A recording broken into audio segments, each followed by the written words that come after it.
Hello everyone. तो आज है हरेला और मैं आपको दिखाती हूँ कि हम हरेला कैसे सेलिब्रेट करते हैं। तो चलिए शुरू करते हैं।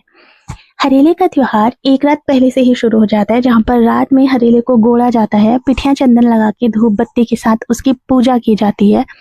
तो यहाँ पर एक बड़ी अलग चीज हो रही थी कि हमने एक धूप जलाई थी। सो उस एक धूप से दो लौ निकल रहे थे, जिसमें एक लौ एक हरेले में और दूसरी लौ दूसरे हरेले में जा रही थी, जो कि देखने में बहुत ही ज्यादा सुंदर लग रहा था। तो मम्मी ने हरेला कलावे से बांध दिया था। उसके बाद सबको लगाया जाता है पिठियां। तो मम्मी ने खुद पिठियां लगा के भानु को पिठियां लगा दिया था। उसके बाद मुझे पिठियां लगा दिया था। मैं पिठियां लगाने के बाद चली गई थी चाचा को पिठियां देने, जहां पर आई थी अक्कू की वीडियो कॉल। तो अक्कू से हाय हेलो बोल के हम निकल गए। यहाँ पे ना चाचा ने बहुत सुंदर सुंदर और अलग अलग कलर के रोजेस लगवा रखे हैं। बारिश पड़ने की वजह से पानी की बूंदें उनके ऊपर इकट्ठा हो गई थी, जो कि और भी ज्यादा सुंदर लग रहे थे। तो नेक्स्ट मॉर्निंग सुबह नहा धो के हरेले को काटा जाता है।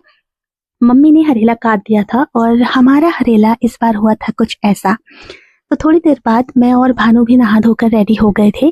तो अब यहाँ पर हरेला चढ़ाया जाता है सबको। तो पहले नंबर था भानु का, तो मम्मी भानु को हरेला चढ़ा रहे थे और ये हरेला 5 बार चढ़ाया जाता है।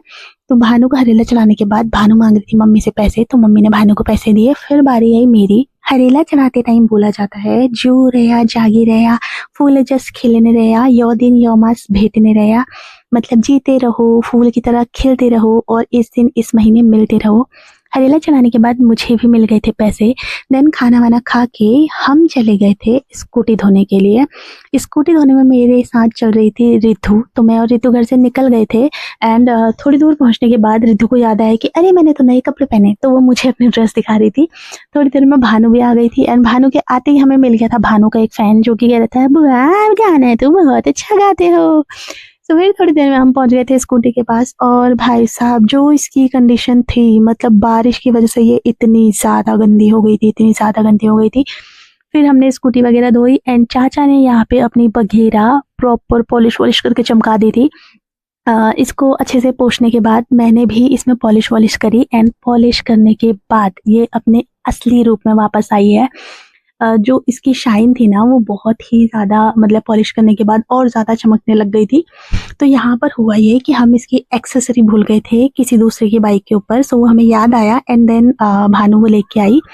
उसके बाद हमने करी स्कूटी स्टार्ट और हम आ गए थे घर के लिए। सो या दैट्स इट फॉर टुडे। मिलते हैं आपसे अगले ब्लॉग में। राधे राधे, जय श्री श्याम।